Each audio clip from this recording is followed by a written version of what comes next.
DJB. Welcome to Photo Critic TV, episode 3. No, it's 2. 3.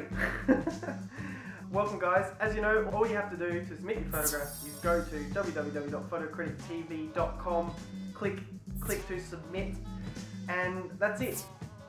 I'll get your photographs, I'll review them on camera, online, episode by episode as we go along. You can have a look at my portfolio at www.djbworldphotography.com, and yeah, I'm a wedding and travel photographer here in Melbourne. Let's get to it. Photograph number 1, episode 3, is from Diane. Very first one. This was actually taken in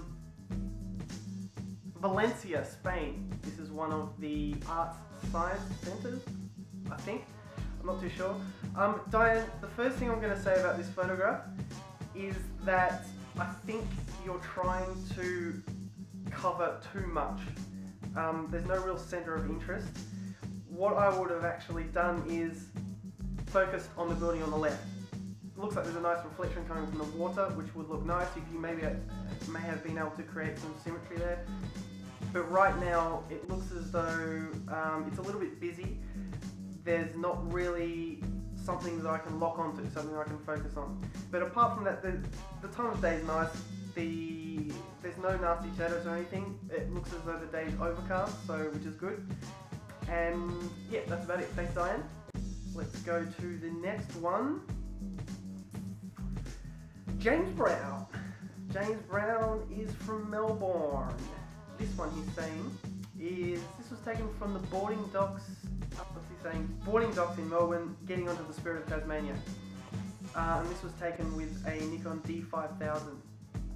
James, this is a nice photograph. I like the way the focus on this photograph here is pretty much on the skyline, and it's nice and creamy.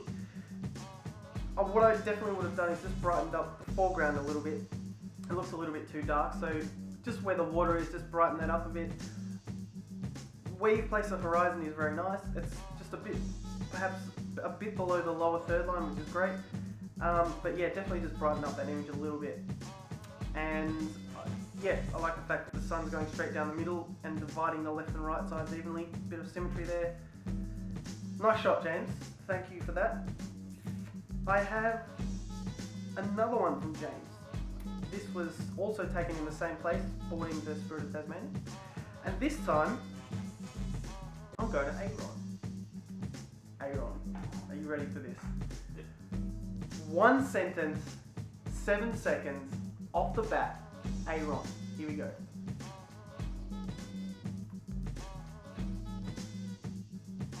Bland romance. Bland romance, is that it? Yeah. Alright. James, I think what Aaron's getting at here is, this is a nice photograph that you've placed the horizon on the lower third line, which is great. We're talking about the rule of thirds here, which is basically divide up the viewfinder into a tic-tac-toe-like grid and place the points of interest on those lines or where those lines intersect. And here, in a landscapey type of shot, you normally place the horizon on the lower third or the upper third line. So you've done that well in both of these photographs. I think what Aaron's getting at is, there's nothing wrong with this photograph at all.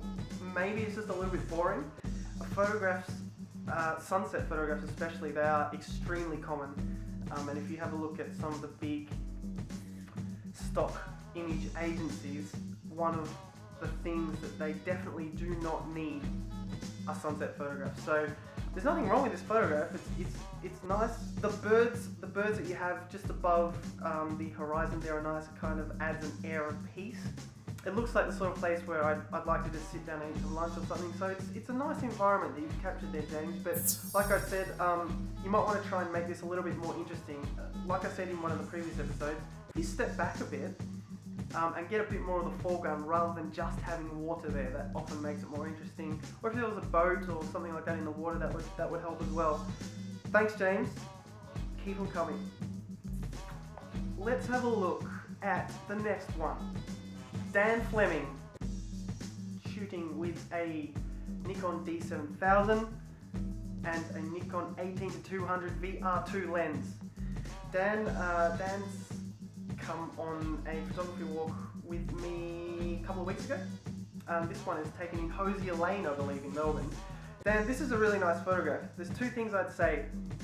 First of all, I would have just stepped a little bit more to your right so that it looks as though the laneway is going straight down the center of the image. Here it's going a little bit to the right, so you're actually not directly in the middle of this lane. The other thing is it looks a little bit cool. So when I say that, I mean as opposed to warm. So have a look at the white balance. If you're doing any development work on your computer, Lightroom, Aperture, Picasso, whatever, take a look at the white balance and warm it up a little bit. Because it was taken at night time, it was raining. It's a bit of a blue cast over the image. So I like this, the bit of motion blur you've captured here with the taxi driving through the center. The colours are nice, the environment's nice. But yeah, just, I would have taken a step to the right and have a look at white balance as well. Thanks, Dan. Next one, Stell. What is Stell shooting with a Canon 40D and a 17-40 f4 lens. Stell, this is an awesome photograph. I like the placement of the subject here in the bottom left-hand corner. I like the fact that we've used a lot of negative space. It looks like your friend Chris here, he's on the phone, or he could even like be calling in a military strike or something. I think I'm just getting that from the little tags on his military style jacket there. And I like the fact that the post-production work you've done, it's nice. It doesn't look photoshopped. You've got a tad, like a little bit of a vignette going on, I think, which is, it's nice, and good choice with the black and white. And yeah, just one other thing, the lines going through here add a bit of energy, I think, to the photograph in this case. So thanks, Stell. Gay. I've got one from Gay using a Nikon D5000 with a 55-200mm lens. This is a cute photograph, Gay. The expression you've captured here on the baby's face is really nice. She looks happy and entertained, and the fact that she's in like a little bunny outfit is really cute. The composition is nice. However, what I would have done is, normally when you're taking photographs of people, you don't have to always do this, but place their eyes on one of the third lines. So maybe move the camera down a little bit here so that what's her name? CJ. So that CJ's eyes are on one of the third lines, and maybe I would have moved the camera to the right a bit as well. So move the camera to the right and down a bit so that you're pretty much on those third lines.